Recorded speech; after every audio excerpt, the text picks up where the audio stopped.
cold. Oh, and you got to go out and feed the horses and everything. Yeah, no, I was out there this morning and the wind has blown over all my paths that were plowed. Oh, no. So I just left everyone in. I'm like, well, I'll just go back out after with the tractor and have fun in this lovely weather. And, Oh, my goodness. Then those are the moments when you're like, why did I choose horses? Right. Yeah. And, it's worth it. Yeah. I guess. Yeah. Most of the time, right? Yeah. I guess.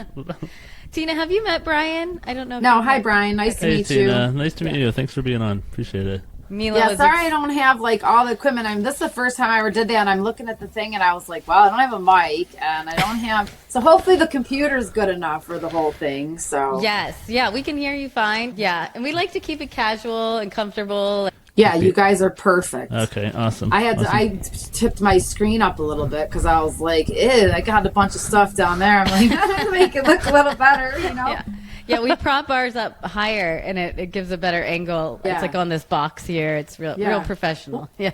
Well, it's funny because you don't really realize what's behind you until you're looking at yourself and you see all the stuff, and you're like, oh wow, I got a bunch of crap back there.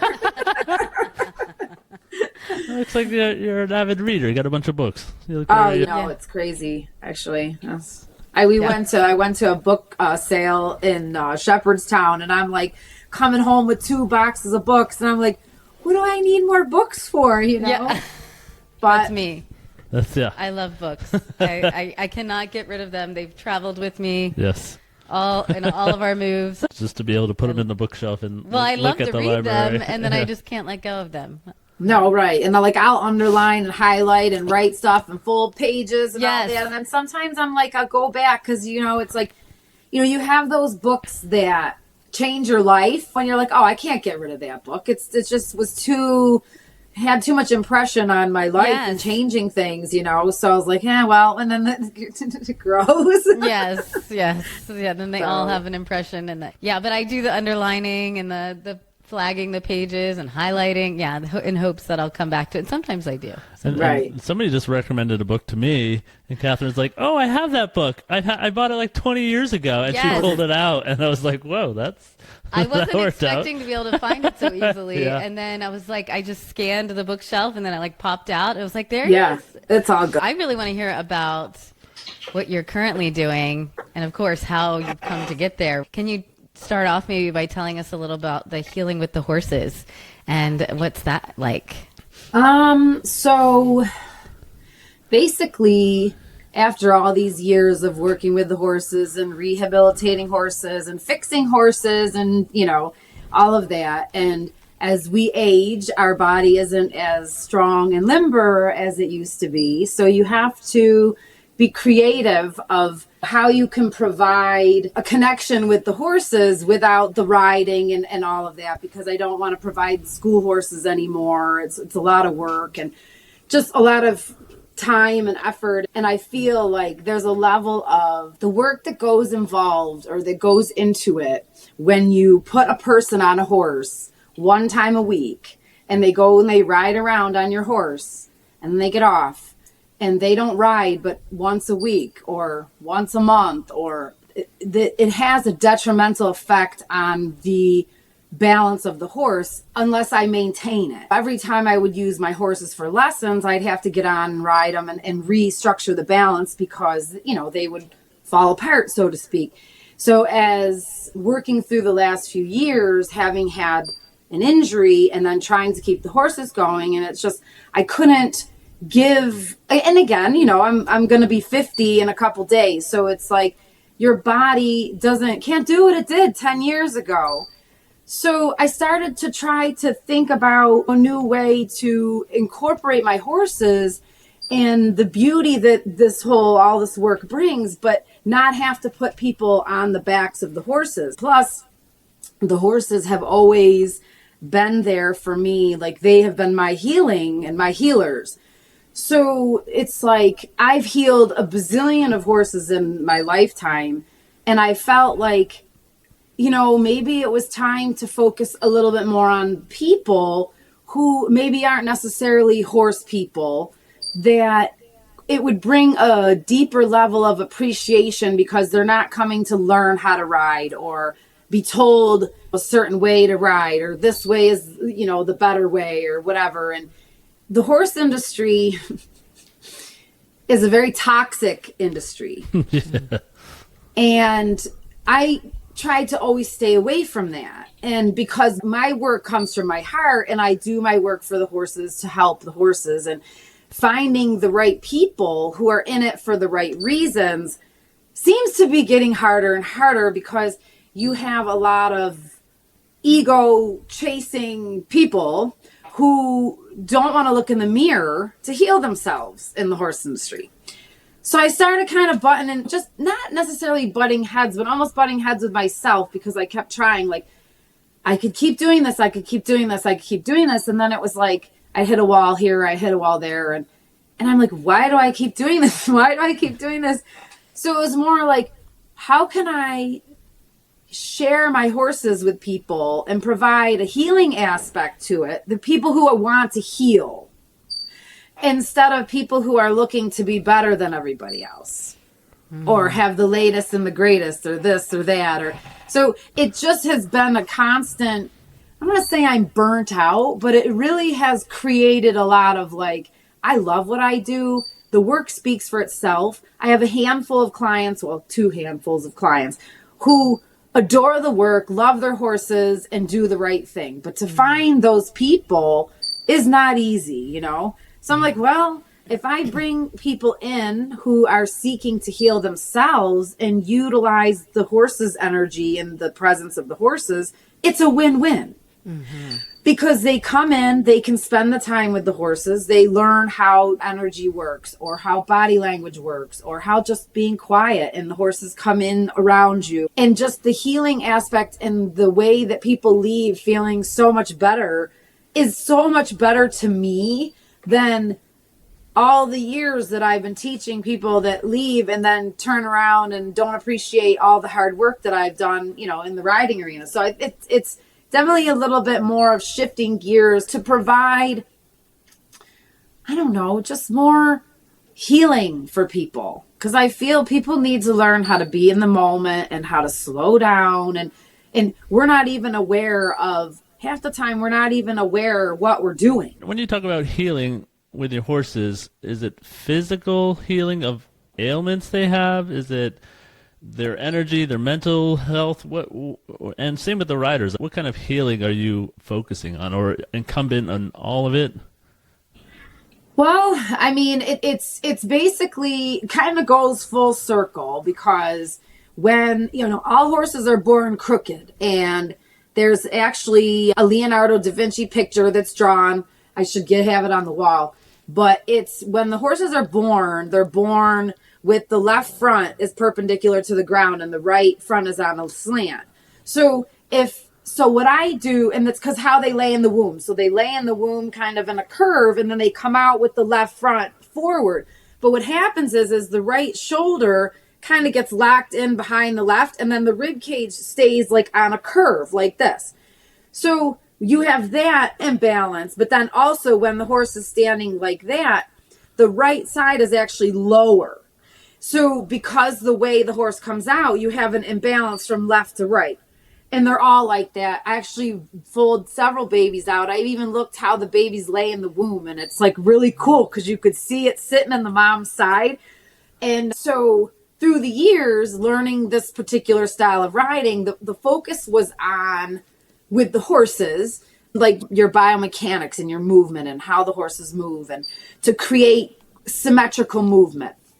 And when you restructure the shoulder cavity, you could get both front legs perpendicular to the ground. So you have a bridge, or your base.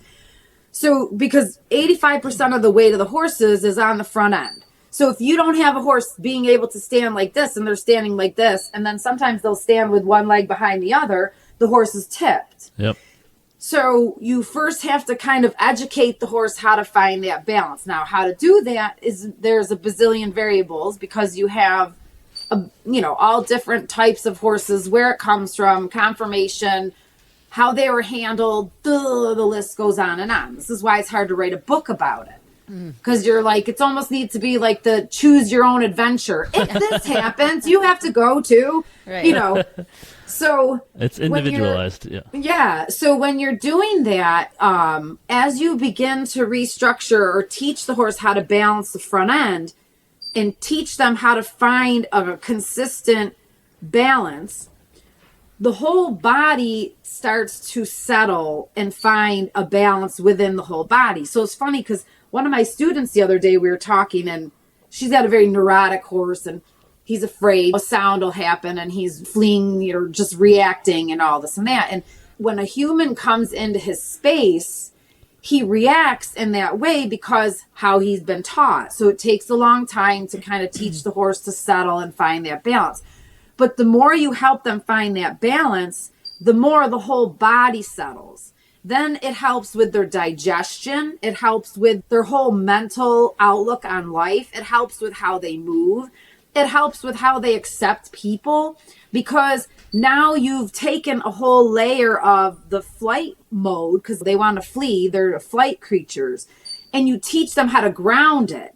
And once they understand how to kind of stand in a more grounded, balanced state, they're not so erratic to react. So, I mean, I've taken horses. I mean, yeah, there's my bird. I might should just get her and bring her in here. She'll like hang in the background. But She'll feel more comfortable. yeah, well, she won't squeak. Oh, yeah. If you want to do that. Let me grab her because she's going to be aggravating. Mom, what are you doing? Yeah. What's happening in there?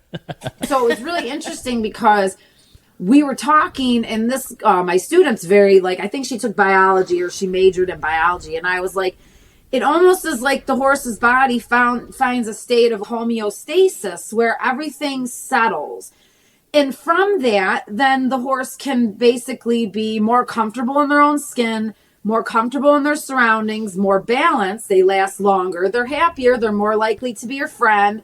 You don't have the flight mode on high alert. So it creates a whole general, like, I don't know, just happier, healthier, more wholesome horse that's a lot more trusting to you as a human, because, most, horses are basically mirrors. If they come here on my farm and they're, lunatics, there's a reason for it.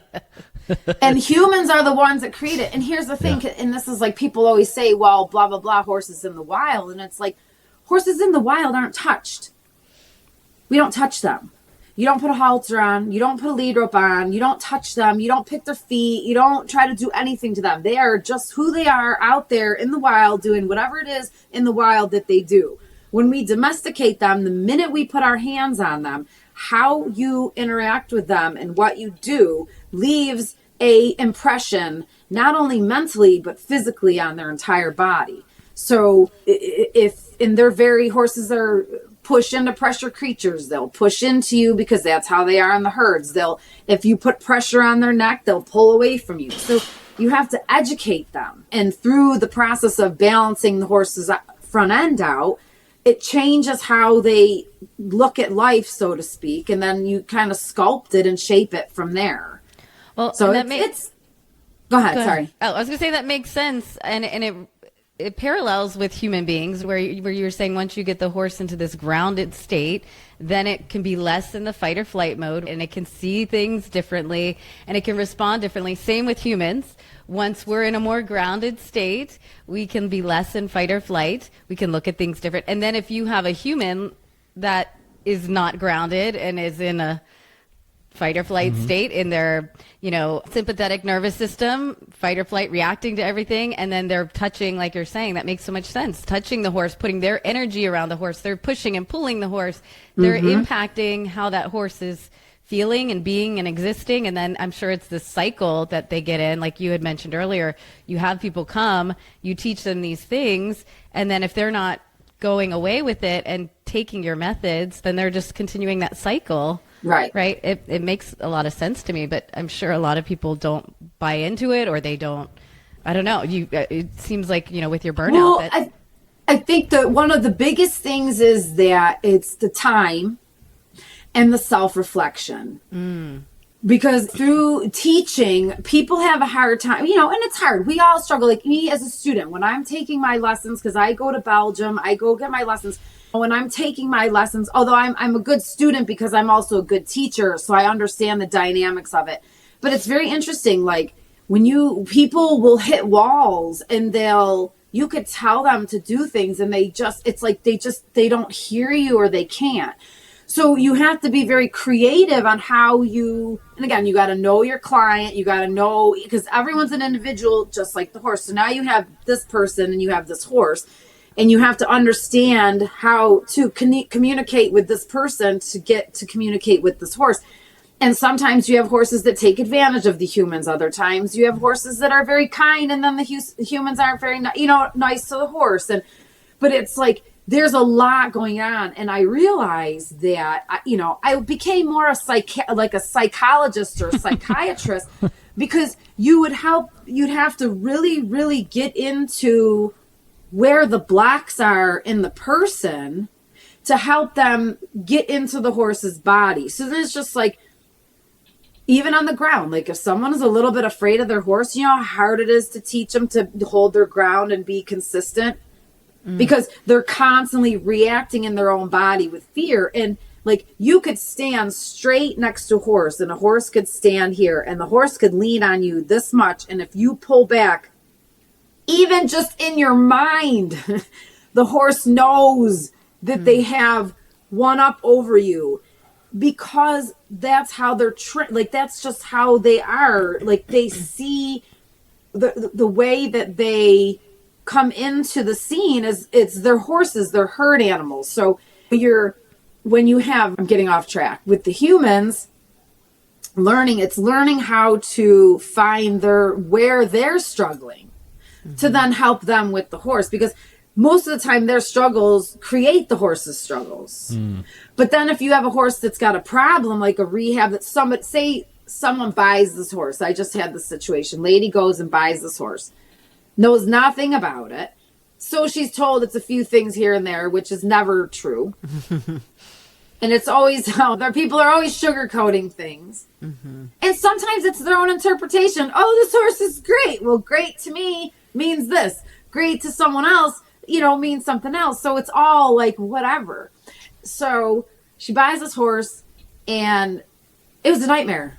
The horse didn't move. The horse was just, would like turn and look the other way and just pretend you didn't even exist in her space. So I had to kind of bring this horse back down to earth, because any human experience with her was not a good one, So she wanted me to train her to ride her because she'd never been ridden before. But as I'm going through the process, I'm finding that that's not true. And then because I understand how the body works, you could see that someone else had monkeyed with this horse, the way that her reactions were to certain things. So then it was like trying to teach her to be a little more disciplinarian with this mare, because she was a little afraid at the beginning of the mare, because the mare just blew her off and she would spook. So then if a horse reacts and then you react to it, it's a snowball effect. So you're going through the process. So finally we went back to, and I'm like, you just gotta teach her to lead, come around you, be confident where you are. And it's funny because even when you tell people to do certain things, their interpretation is different than my interpretation, because I've been doing it for my whole lifetime. So it's like, it's a lot. And then I take it very seriously that I keep my clients safe. Like,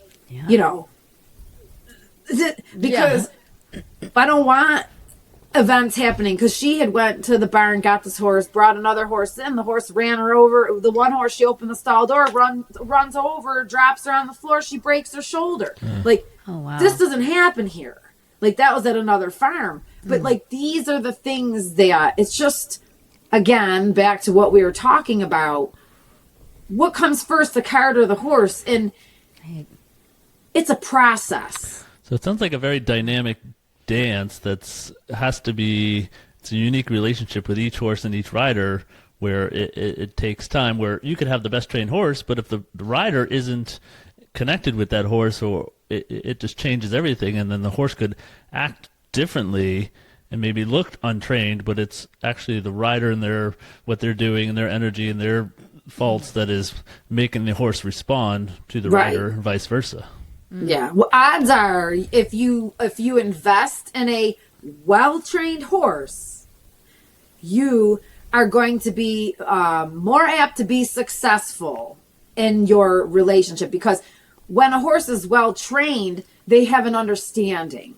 So you can make mistakes here and there, but the horse isn't going to be they're more forgiving, so to speak. So like ideally the best situation is me getting a horse that's young and starting it and then handing it off, because the horse has had no preconceived notion of any positive, negative, whatever, excessive bad handling. And then you bring the person in and then you help sculpt that relationship.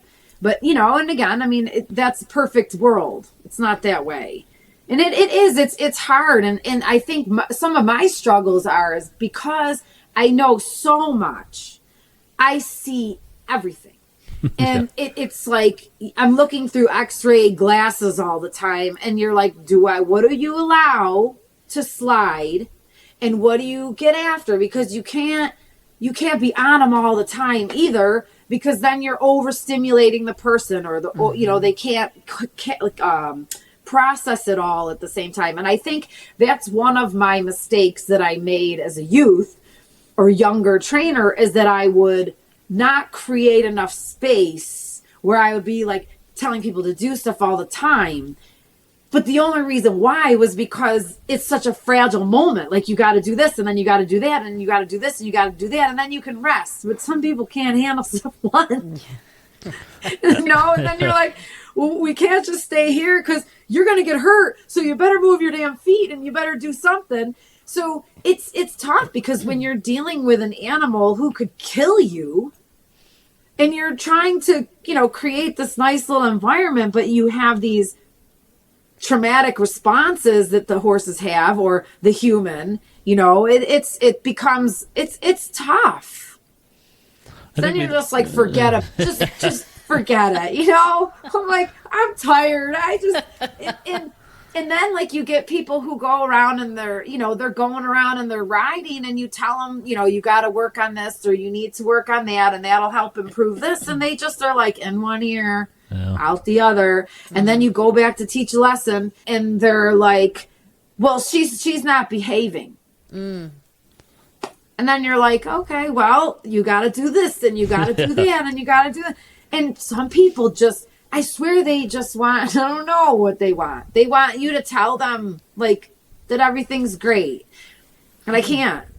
I think we see a lot of that in our work, where it's so obvious and black and white, and what's going on and what the parent could do working with their child. And and like you, I think it's just with experience, we just see it all immediately. And how does anybody not see it? And I used to be like, well, you just do this. And really that doesn't work, because the capacity of the person, what are they capable of? The learning and growth takes time for all of us. And so it's really meeting people where they're at, meeting riders where they're at, and kind of slowly taking small steps and growing and slowly improving, where it's like, well, if you just did this, it's not the horse, it's you're doing this, but they can't see it. And there's no magic pill, and it's this dynamic interaction with the relationship, and that's what we work a lot on.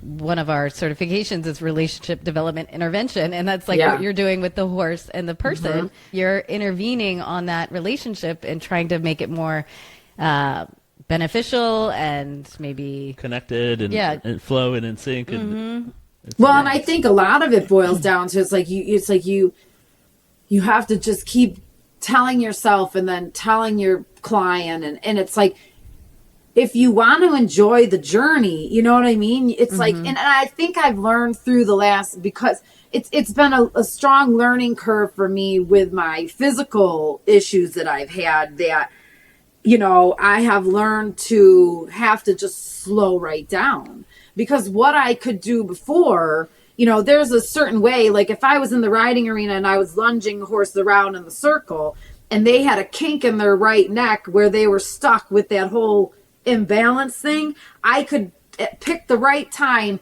pull the neck out, and get the horse to basically adjust itself chiropractically, open the chest up, and unkink the whole body. Well, Tina can't do that anymore. No.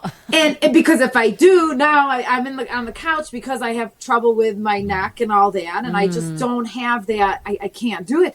So then you're like faced with this thing where it's like, well, I know how to do it this way, but how do I do it? How can I get it done with something more slow, structured, and whatever? It takes more time, and it even takes more time because before it took a long enough time. Now it takes even longer. But the cool thing is it lasts longer.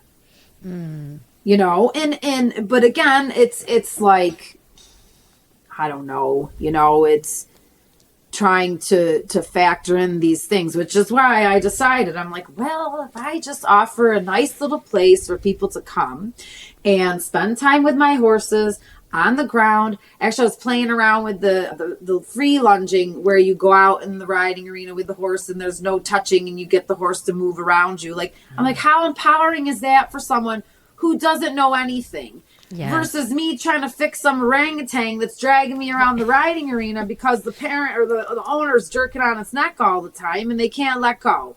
So, it's like trying to find the people who want to enjoy the journey, because those are the people I want, and then branching into creating a journey for other people that have no horse, relationship or understanding of horses at all. So, like, what I was saying is learning to slow down. So, like, even with what you guys are saying with the children and all that, like, it took me a long time to not react with my daughter. Like, we would react, and then it was this, and then she's alpha, I'm alpha, and we're like, and now she's 17, so we're at a different stage now because she'll posture over me, and I'm like, and we don't want to go there. So I was like, if I just shut my mouth and I'm quiet, I've taught her enough sense that if I leave her alone, she'll figure it out, versus me like hollering or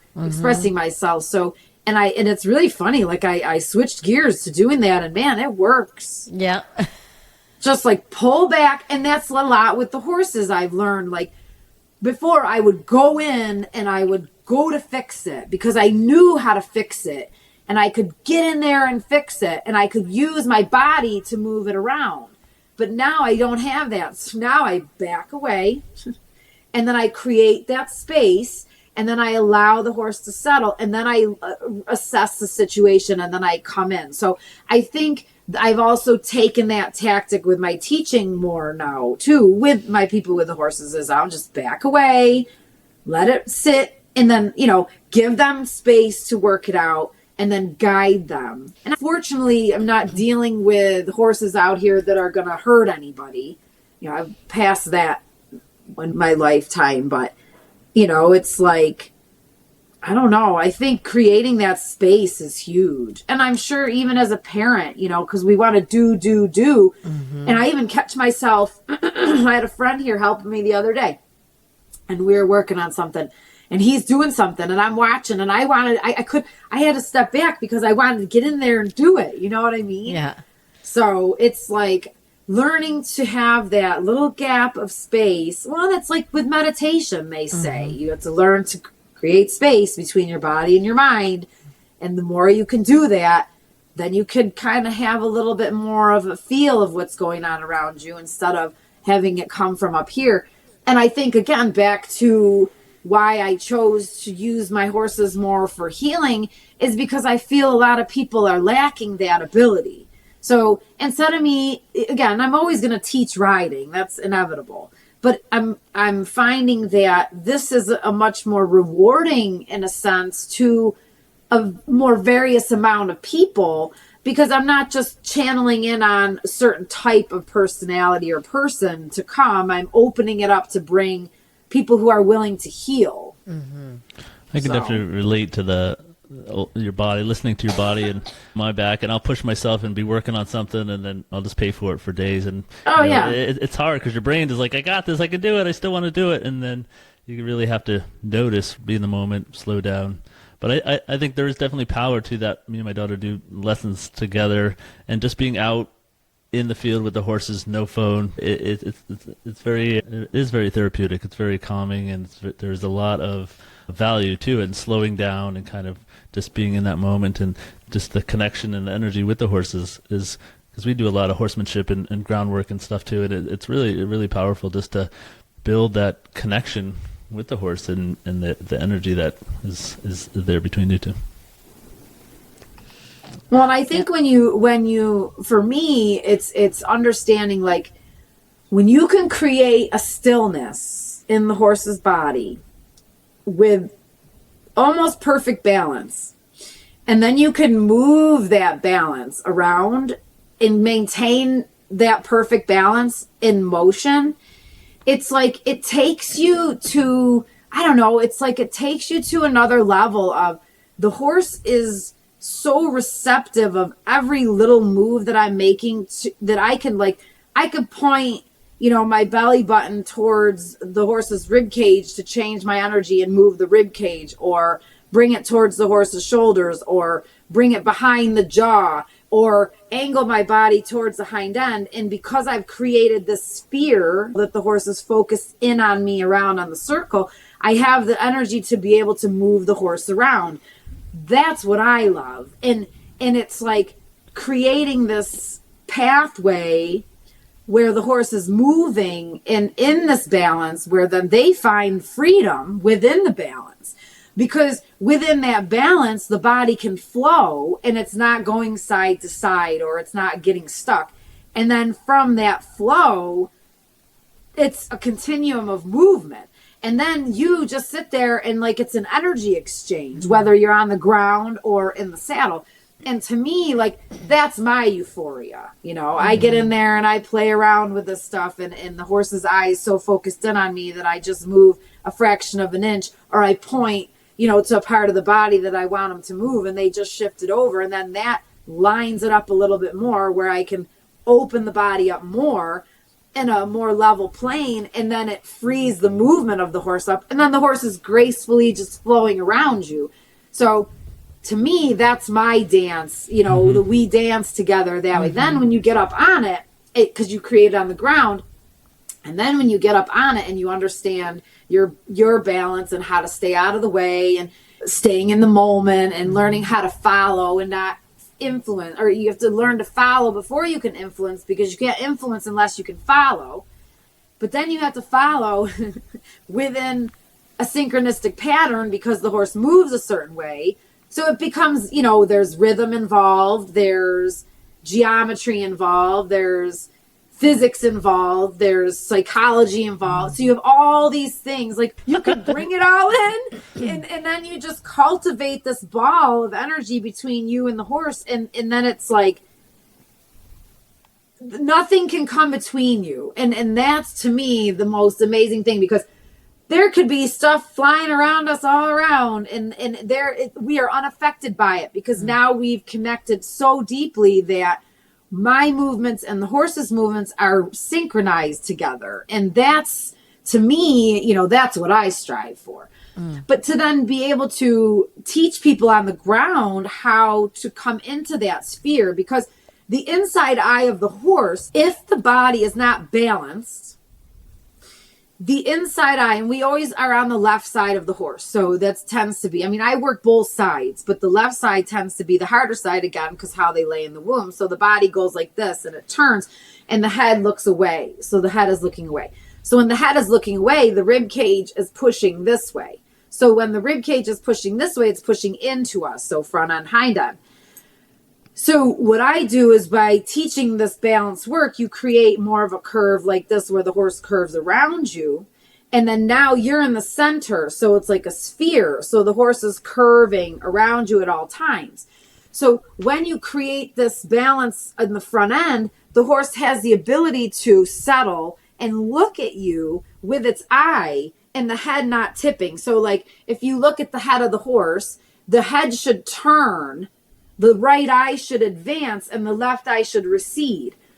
They reach a point a lot of times where the head will tip because the neck is stuck through here, because the right shoulder is locked. So once you teach the horse how to let that go, then all of a sudden the body can shape around you. So when you're in like the stuff that I'm doing with the therapy with the horses and the humans, when you're standing in a certain spot in the horse's field of vision, my horses will look at you with their eye, and now you're encompassed in their sphere. And when you're in their sphere, you're safe. But when you're out here and they're looking away and they're twisted and you're not in their sphere, whether you're at their head, their neck, their rib cage, their hind end, they're always constantly aware of where you are. You're safe. But by nature, what happens is as you move back, the head goes away and the horse pushes the haunches and the belly into you, and then they leave and they go away from you. So then we pull on them. So when I do this work with no hands, with bringing people in, and you bring the horse into sort of like the energy field of the horse, again, my horses are trained, and you stand and you shift your body back and in, you know, you could be, oh my God, you could be 30 feet away from the horse. If you position yourself in the right spot, the horse's eye will come on to you. You could be 6 inches from the horse and the horse's eye will come on to you. But the goal is to maintain, no matter how far away you go, the horse still keeps that focal point around you. Then from there, the horse is, you freed up the horse's body that creates a safe space for them that then they trust you. So it's like this, a dance, and then going right, they end up being more curved to the right. So what happens is going right, they push their head into you and they wing their haunches out. So then they'll lean on you more on the right. So I have to, when I teach them, bring people in on the right side, I have to teach the horse how to stand, you know, again, not bringing the head in too much, because if it does, it's like a canoe, the hind legs go out.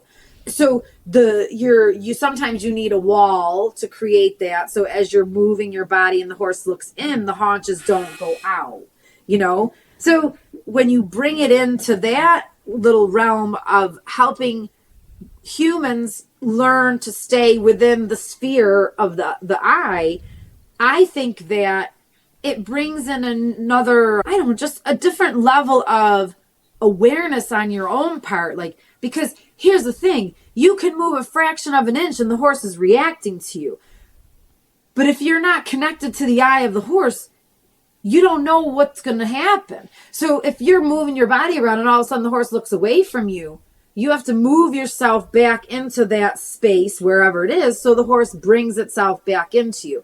And then you're safe all the time, because if something happens and a tree branch breaks and the horse spooks, they go around you. Now, mind you, that being said, I have horses who are highly athletic. So, you know, if you're in a lesson program and they're all quarter horses or, you know, less mobile, agile horses, you're safer because they're not going to move so fast.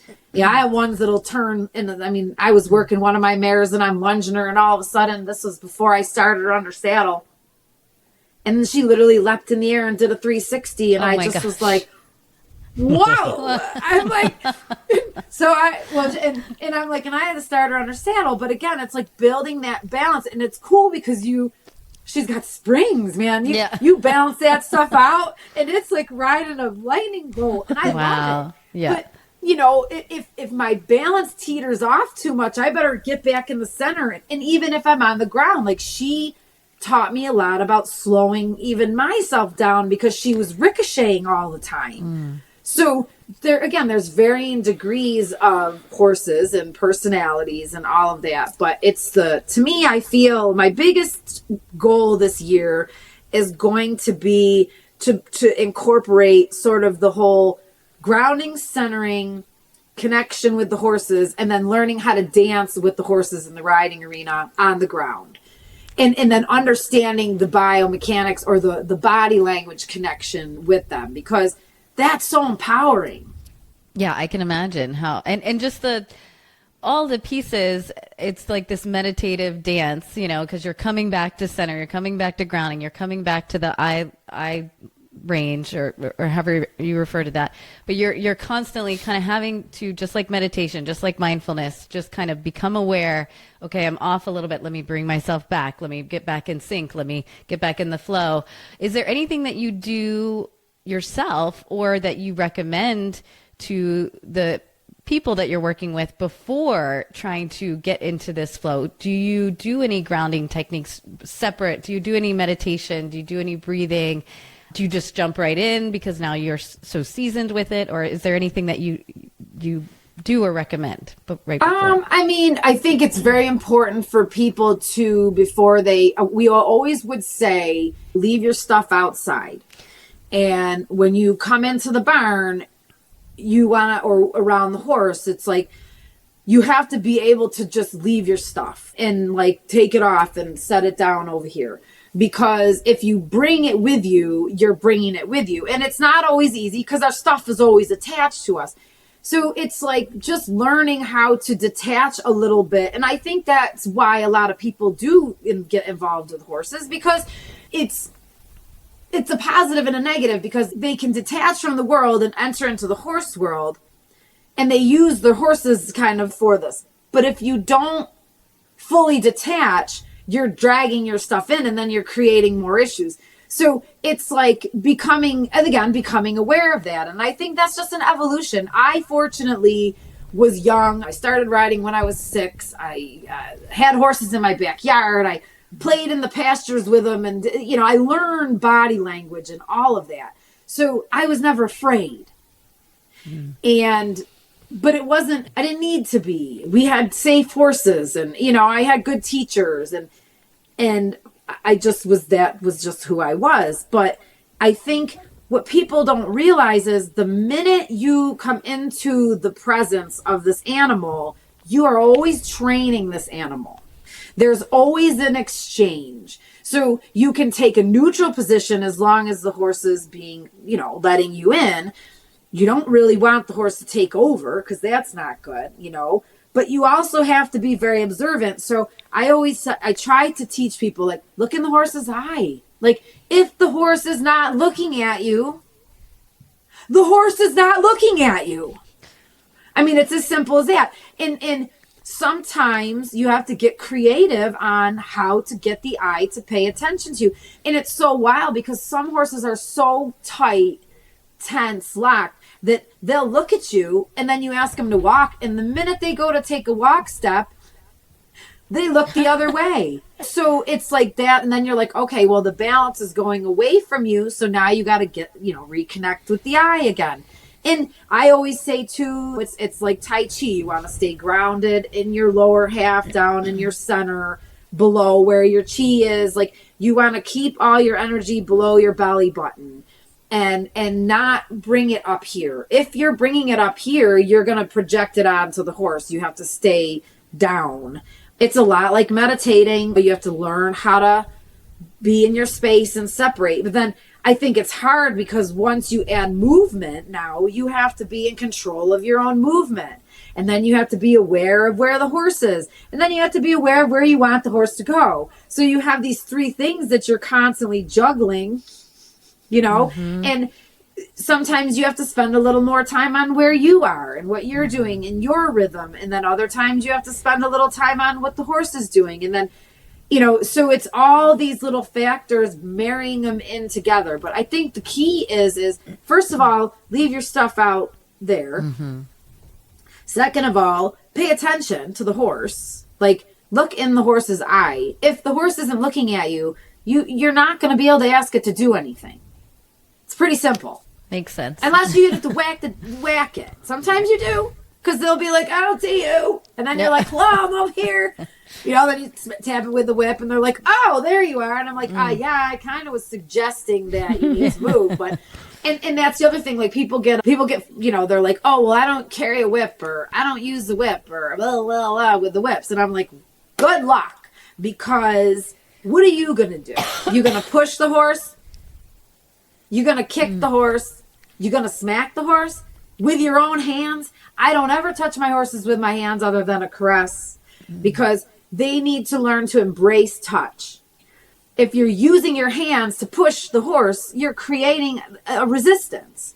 So your whip is an extension of your request. So I use my whip to move the horse over. If the horse doesn't move over, I'll whistle my whip like it's my bubble. You stay around me. We focus on that. I don't go whacking the daylights out of my horses. I mean, I've had to at times because some will run you over. So, you know, it's like learning to be a teacher while you're also a student. Yeah, that's a lot. And they know right away if you're having a bad day. They can tell your energy, your posture, your mood. They know, and that's going to translate into the whole interaction. So when you're doing the healing sessions, now that you've moved into this with the healing the people that are coming with the assistance of the horses, what if someone does come in with a lot of fear or a lot of baggage or, you know, all the stuff, because they're coming for that release? How does that look, and how do you manage that? Well, the gift of working with trained horses is that my horses will focus in on me. So I can be on the outskirts and watch and assist and aid and help the person to calm themselves. But in the meantime, the horse is going to kind of connect with me and then let them in as I help them learn how to connect into the horse. And my horses are safe. So that is a huge bonus for me or for the horse and the student or the person who's coming to heal, because my horses are already grounded. So if you're not grounded, they're not ricocheting off of you. Okay. They might move a little and be like, what's going on? You know what I mean? And then I'll just be like, so-and-so. Like we did a session the other day with Tanya, with Jasa. Yeah. And Jasa was a little leery because Tanya came in with the gravity chair and we sat with the chair and had the blanket. And Jasa was like, well, I don't really know about that. So finally I got her to come in and around and accept it. Well, then Tanya got up and, you know, Tanya doesn't really understand a lot about the body language and stuff. And Jasa is very perceptive, like very. So Tanya moved and Jasa kind of stepped away a little bit. And then I'm like, all right, well, now you need to move your body here. I said, and watch the eye, and you'll see the horse's head drop and look in at you. Once she does that, then you move back a little. So I guided her like every step, even to the point it was so wild because I had her hold her hands. And I said, pretend that you have her attached to your left hand. And I said, draw her to you with your energy with your left hand. I said, and then once if she resists there, release just soften and take your right hand and just move it towards the rib cage a little, even if it's just your energy. It's because when you do that, you're pushing the rib cage away, and then the horse naturally brings the head to you. You don't have to touch them. It's just their whole. So we played around with that a little bit, and it was really cool. And then at one point, because Jasa had a head injury, so she's got a balance point in her pole that if she doesn't, release the neck, she kind of pulls back and looks the other way. Plus, her head is like bigger than me, and she gets a little apprehensive. So she hit a spot, and then she got a little apprehensive. And she stepped away a little bit and back. And then Tanya stayed there. I said, okay. I said, now you need to replace your position, but you have to back up, then move to the right, and then come in. Because again, like I was saying, you have to create space. Like if the horse goes away from you, you can't go at it. You got to back away from it. And then you can move into its space. So it's I'm telling you, it's beautiful. Like I really am looking forward to it because I think there's so many things that they can teach just on that level, because we want it, certain people. And then like if you get someone who's a little more fearful, their body language is going to be different, because you have more of I'm more of alpha. So I have to learn to back away. Then you have more some that are more, want to be more or stay back and stay away from it. So then you have to teach them how to come into it. So each horse will react to that differently, but because my horses are well balanced, they're very perceptive of it, and they read it really fast, and they give you results quick because they're not twisted and contorted in a bad balance where their body's uncomfortable.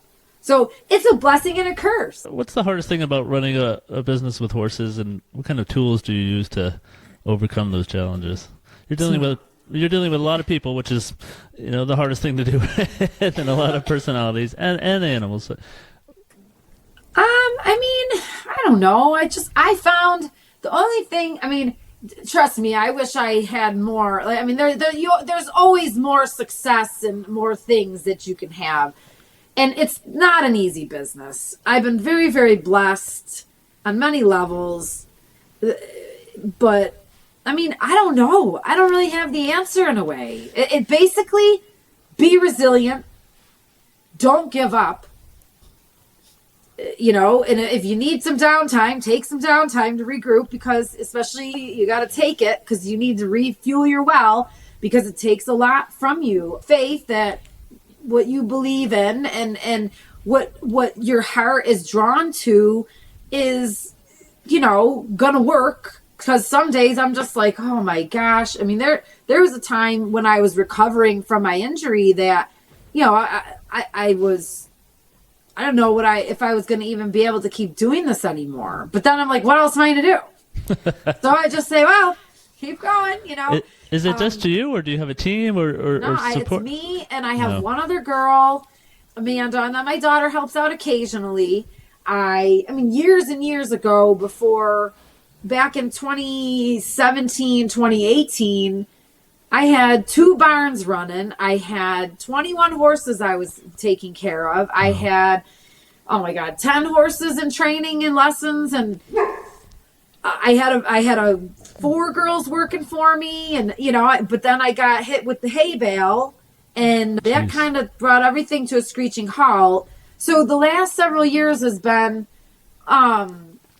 it's been trying, and it's, just. There are days where, you question it, but I don't know. I just got a hard head. Keep going. Keep moving forward day at a time. And then you modify. Like, it's like, okay, this works or that works, or this didn't work and that didn't work. You got to kind of stay the course. Like, I know I'll always teach and train. I just met a girl in Michigan who is 24 years old, and she loves the work, and she's been searching for it. So I'm like, I'll be going to Michigan to teach, and then I'm trying to put more, or I'm working on getting more outside clinics in other places. So I travel to teach, and then here at the farm, keep things going with my people that I have, and then build in the therapy stuff in the workshops and all that, like we did, like Tanya and I did, and that you and I talked about doing. Yeah. Because you just got to keep going. I just met a really nice man, though, so hopefully he'll help out too a little bit. Love it. That's great. With your experience, do you have a story you could share with a client, and what kind of healing and the effect horses have and what kind of I do. Actually, I have one that it's a beaut. I have lots of them. Oh, sure. Actually, I have 2 really good ones. One I can make it short, and the other one I can, these are very, very, this is what keeps me going. Yeah. I have a client who lives down in Louisiana. She's 70. I think she'll be 71 this year. She bought a horse from me when my daughter was born. Well, no, I think before my daughter was born, right all around there. So we're going on, Gabrielle's going to be 18 years. So this is an 18-year client. And she is from the Bronx, and she's a lawyer, and she is hard-headed, and, but a beautiful woman, and she lived down in Louisiana. I lived down in Louisiana. So I was down there. She bought a horse of mine. We worked together. And then the one mare, she was 23. She had to put her down. So she was without a horse. So this shipment of horses came up from Florida for me back in 2018. And there was this one mare that came that was cowboyed, ruined. I didn't know. You bring horses in and you expect them to be like yours. None of them. No. Because there are very few people out there that care for their horses and have the skill set that I do. And again, working with highly reactive horses, you get away with a whole lot less.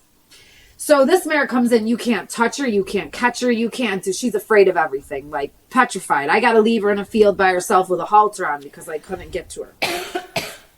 So a couple years went by. I was recovering from my injury, and I'm like, I need to sell this mare. I can't have all these horses. I just have too many horses. I can't.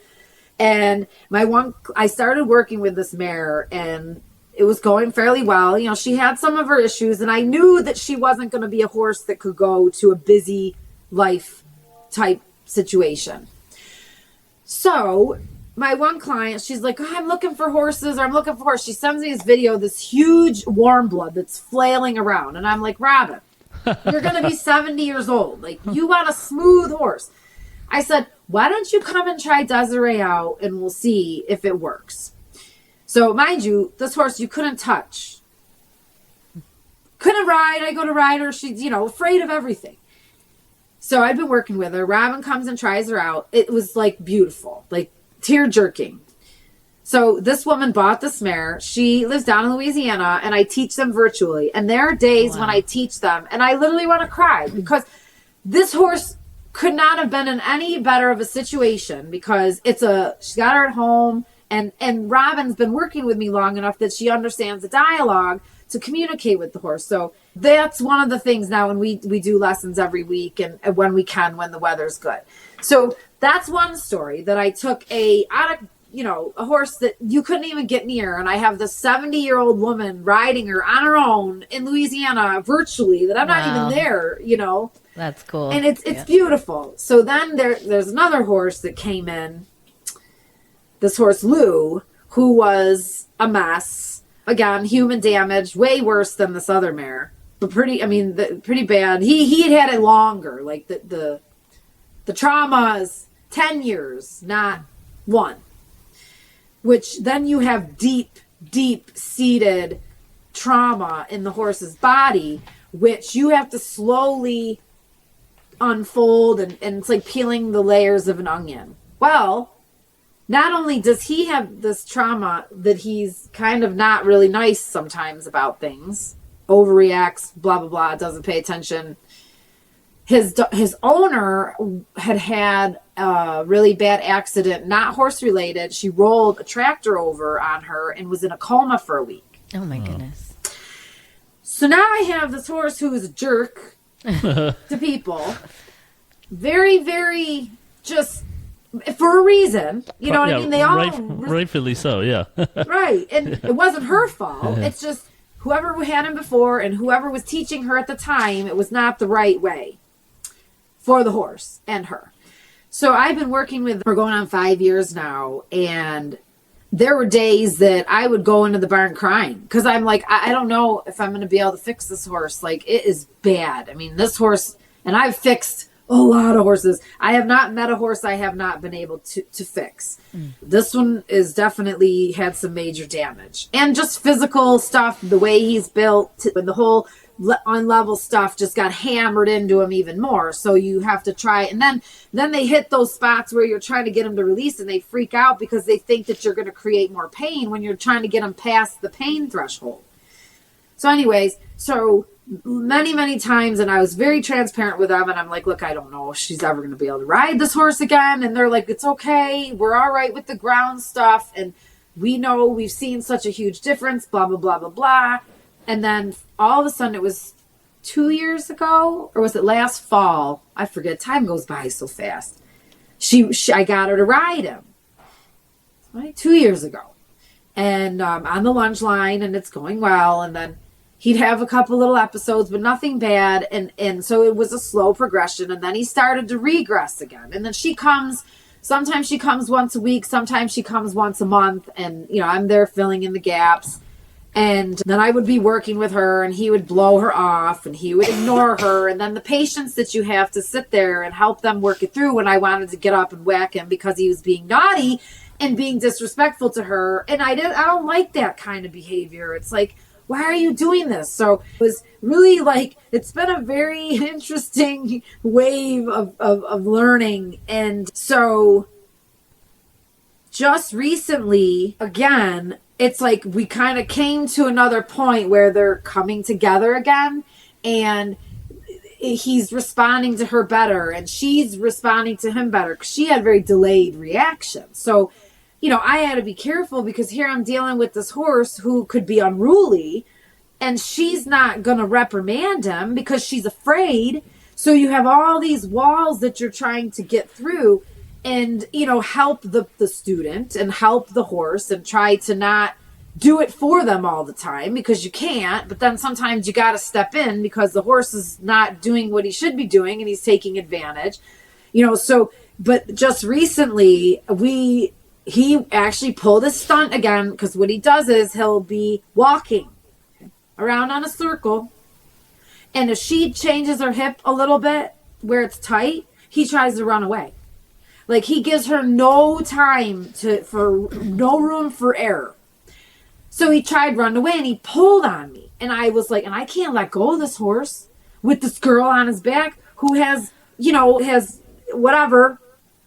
And I'm like, we walk in the barn after and I'm like, cause I was on the couch after, cause I'm like, he yanked on me pretty bad. So I had a long conversation with him and I'm like, look, I don't know if I can't hold the line anymore. Because if this horse goes to run off on you and you're on his back, you can't be falling off. I can't hold on. So we're facing a problem. Yeah. So I call my mom up. I'm like, Mom, I don't know what to do. She's like, well, she goes, put her on one of your horses. She goes, well, she goes, The cat just use your horse to give her the experience she needs and then build from there. So I was like, all right, okay. So I did that. I asked her, I was like, what do you feel about this? We'll put you on my horse and then you can learn the feels on my horse and then we'll work Lou on the ground. So that night I'm racking my brain again because it's like, I feel like I want to make it work. And then I came up with a solution that will only go to the right because the problem doesn't fester on or come in on the right. It only comes in on the left. So we did the lesson with Lyra. I reestablished some of her basics and her getting her to free up. So she understood when she was getting in the way, why and the whys and hows and all of that. And then I was like, all right, let's put you on Lou again and just see, and we'll only go to the right.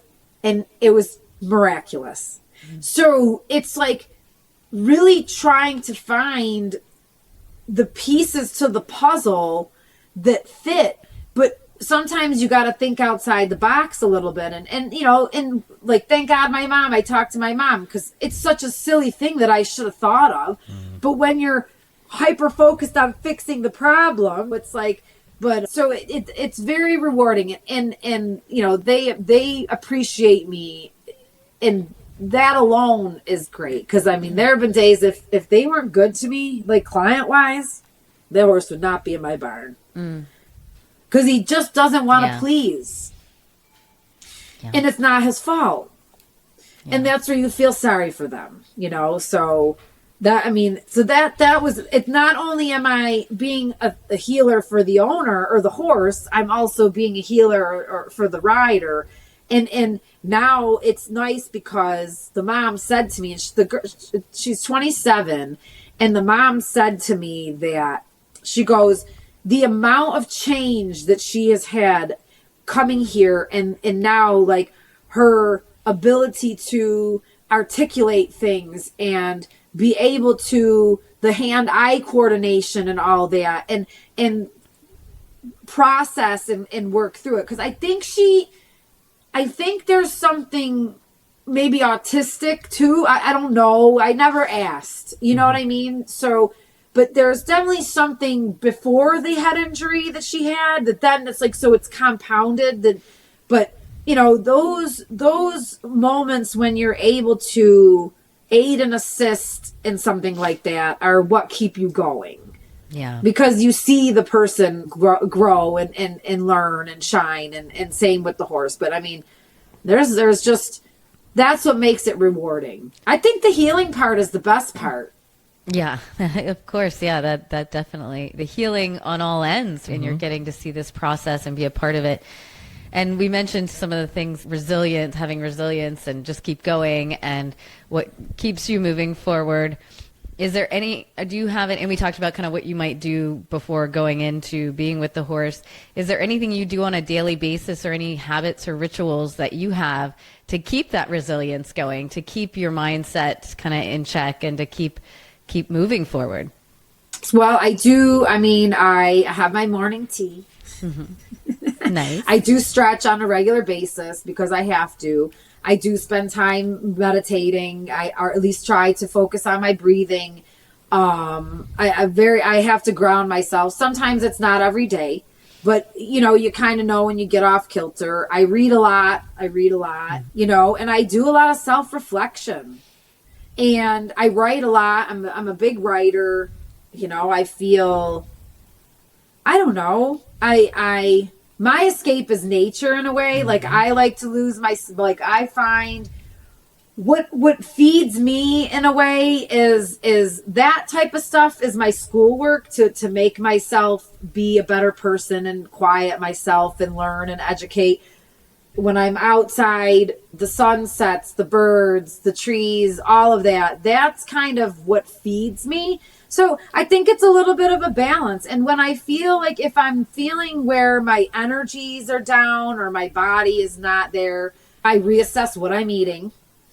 Because that's huge. Because you are what you eat. And then I kind of reconnect I call it my sacred room back there, where I have my little room and usually that's in every Sunday. I may not get to it every day. And it's just a lot of just self work. And then being able, I think it was funny. I was having a conversation with my girlfriend and we talked about, because I was like, I feel that I really like to inspire people, but that weighs a lot on you. So she said, I find that if I use the word encourage, and I'm like, I kind of like that. So, yes. it's just learning how to be the better person and be I try to be the best person I can. I try to work on myself. I try to understand. It's like, I understand cause and effect, and I'm always learning about tempering myself and understanding myself. And I feel really having to, those moments that I spend in my front room with my books or my cards or looking outside and just recentering myself and trying to get back to myself are what has kind of kept me going. And then it does always help to get a little encouragement from the outside when people are appreciative and tell you, thank you for things. And because you forget the good deeds that you do. The scale that we're measuring it on sometimes is not surreal. It's or not real. It's surreal. And learning how to kind of step back and understand that it's not your job to have to fix the world, but you also have to be in a very good space to be able to encourage people. I don't know. I think I spend a lot of time alone. Yeah. I think in my quiet space. There's something about the ritual of going around and feeding all the animals and saying good morning and doing the barn chores and being on the tractor. We watched our neighbor's farm for a week and just it was a lot. In the morning it was an hour and a half, 2 hours because we were new at it, just being out there. But just being outside and seeing all the animals and talking to them and saying hi, it was a very centering, grounding kind of experience for me, in that it almost slowed things down, where I wasn't just on my phone or looking at my calendar, but really in the moment. And something about it is very. Maybe I'm called to move to Montana and it's ranch. funny. Here. That's what everybody's doing, though. I heard Montana's like super expensive now because everybody's going out there. I'm sure. Well, you could thank Yellowstone for that. Oh, yeah. No, and honestly, like for me, when I was as a child, I was always outside. Like I was always outside. My mom says, Tina, I couldn't keep you in the house. So, now I have my new kind of thing that I love is I love feeding the birds. Like I love feeding my birds. And so I have my chickens, and I have a bird which doesn't like me. He's got his back turned to you right He's now. like, whatever. But I have these ravens who follow me around. And I'll go out in the morning, like that yesterday morning I go out and they're out there and they call, and like those kind of things to me are just so, it's like, it just lifts your heart. And I don't even feed them. Like I'll go to clients' places around and they'll call out to me. And I know it's them because I'll call back and they'll do 3 circles in the sky and then they fly off and I'm like, oh my God. And so like that kind of, it is. It's nature just has a way to bring you back. It's like nature's cyclical. Mm-hmm. And I think when you have a farm and you live a farm life, you learn the cycles of nature. So honestly, when we turn our clocks back and all that, that doesn't change my life. Because I can't say, oh, sorry, guys, I'm not going to feed you at 7 o'clock in the morning anymore. Now it's at 6 o'clock in the morning. Because, or I shifted a little slowly through time to accommodate. But like, again, you have the days are longer, or as the days get shorter, your schedule starts to shift and go around. Because I work from home. I can do that. You know, not everybody can. They have a job, they go to the job, they come back home. It's dark, you know. But I've learned that just following the patterns of nature, I think that alone for me is healing. And yes, waking up in the morning and having all your little furry friends and my cat who meets me in the garage, and then we ride the cub around and she's sitting shotgun on the cub, or she's sitting up there with her face. You know, it's just like, it just brings you to a deeper appreciation of things, I think. And probably it's not a good thing in a way, because then you become more like isolated. Yeah. So you're like, oh, I love my little animals, and you know. But I don't know. I wouldn't change it for the world. Well, I want to thank you for sharing your experience in your life with us. I did want to mention something that caught my eye on your website. You have a quote that says, "Nothing forced is beautiful," and I just so resonated with that, because a lot of times in teaching kids and the work that we do, there's a lot of forcing and requiring and making people do stuff. And at the end of the day, nobody wants to be told what to do or forced to do anything. And if we are, it's met with resistance and conflict and chaos. And so I appreciated that quote. Could definitely resonate with that. And same with the horse. You could force it, but how sustainable is that long term, right? Or how, it's not, right? It's not. It has to be a mutual dance. Yeah. And it's funny that you say that too, because I chose to homeschool my daughter. And one day we struggled with reading a little bit, but one day, I mean, she was the innocent little baby. Like, it was the beginnings where you had the little books and they had the pictures and then they had the sounds, and you had to do the lines to the pictures and the sounds. And I sat there and I was like, all right, I said, you got to draw a line to the picture. And I watched this girl, she takes the pen and she's like, going all over.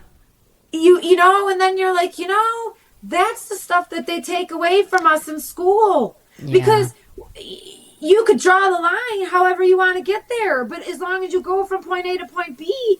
And it was such a huge moment for me as a parent. Like, I mean, that homeschooling was the right choice for me, because I wanted to be able to foster that in my child. And then I got a divorce, and then the ex-husband wanted to go to school, and we dealt with that for a little bit, and then I just yanked her out and said, whatever, I'll deal with consequences.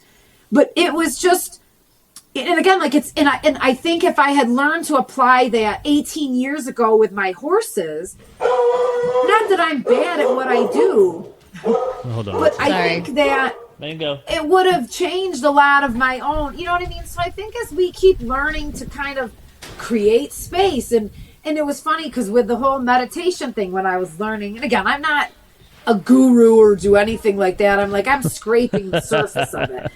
But I learned to be able to create a little bit of space. And one of the books, actually, have you ever read The Untethered Soul? No, that is on my list to read, but I keep hearing about it, so I need to read it. I read it, started it when I was in Louisiana, and I couldn't finish it. And I set it down. And I literally think I came back to it 7 years later. Okay. Wow. When I picked it up where I left off, and I retained how the hell I did. I have no idea. I retained it. And then I read it. And that was one of the things that started to give me a little more perspective on. But again, it depends. Like, certain books say things, but it started to give me. But then again, that taught me more about the pendulum and like walking through life. You don't want to be too far one way or the other. and bringing yourself to the center, but there's always a duality. But then within just not that long ago with some of the meditations and stuff in the books that I'm reading, like I started to learn to create space, and then it all it's like everything goes full circle. And that's the beauty of the horses is all my life I've looked at horses as an art form and training and teaching as an art form. They have changed how I eat, how I live my life, because you learn by doing that. You learn how they react to certain things. And then all of a sudden you look at yourself and be like, well, I need a routine and I need better food and I need to pay attention to these things. And well, have you ever read Care of the Soul? No, I haven't heard of that one. Life-changing. Put that on my list. Okay. It's Thomas More. And he says in the beginning, your soul is like a horse. You have to feed it. You have to exercise it. You have to nurture it. You have to take it for walks and blah, blah, blah, blah, blah. And when I read that in the intro of the book, I was like, this book is perfect for me. And the book was life-changing. So, but it's like, and I think that's why with the horses giving me that, they changed my life. And in return, I helped them. So it's like full circle. Yes. And the things we used to make jokes and, what goes on in the riding arena, like you would be teaching and you're teaching lessons, but it pertains to real life. Yeah. So, and I think that's what makes you a good teacher. And again, some people can't handle it, but if you find humorous ways around it, you make jokes about it and you figure out how to help people out with it, and not everybody's willing to hear it. And that's okay too. You can't, it's like, I don't know, there's just so much to it. I mean, clearly I wouldn't be the person I am today if it weren't for my horses. And clearly I feel very blessed to have stumbled across the people that I have in my past, because I'm one of two in the United States of America who actually teaches this work. I have to go to Belgium. Wow. And, it's a gift. And because it's so rare, it's not out there. You know what I mean? And then you don't know what you're missing if you don't know what you're missing. Yep. Yeah. Yeah. And you just keep trudging along, It's like keep doing it. And I think, again, horses just in general are just amazing, amazing creatures. And the more you can go internal and learn how to ground and self-reflect, but then you also have to learn, you know what I mean? Like, I didn't learn what I know by just playing in a field with horses. I got educated and paid my dues and spent many, many years, digging in the trenches. Yeah. So, where can people contact you or learn more about you or what you do and your approach? Or I know your website, do you have social media or other? I have Facebook. Okay. I have my Facebook. I have my personal page is basically and then I do have a business page as well, which is Alivio Equestrian Academy. I do a little Instagram, but my Facebook is linked to it, so I don't have to do. I mean, it's a lot of work. Oh, it's a full-time job. And your website is? It's TinaLegno.com. Is your website? Okay. And there was another Avila? Well, is the name of the farm. Okay, Alivio Farm. So. And I did the website with my name because it's like, I'm Easy. the one and only, literally, like you look up Tina Legno, there's no one else. I love it. That's awesome. I'm like the one and only. I'm like, so I got to own it. You are one of a kind. Definitely. We appreciate awesome. you. Yeah. Well, thank you so much for your time. Thank you guys so much. Yeah, thank you. Yeah, this has been great. We appreciate your time and your insight. Just not in horses, but just I think in life. It's all connected. A life all connected. Yeah. Well, and I would love to do another one if you guys ever want to. It's good for me if you're interested. Yeah, absolutely. Yeah, definitely. And then connect. Catherine will have to once the weather breaks. I know we're doing it. No, because honestly, there's a lot. Yes, I'm excited. I think once it's nice out, it'll be a beautiful experience to have a little yoga in the barn and meditation and be out with the horses. Yeah, the healing for sure. It's gonna be awesome. Well, thank you, Tina. Appreciate you. Happy New Year. All right, thanks, you talk to guys. you soon. Have Stay fun warm. in the snow. Yeah. Bye.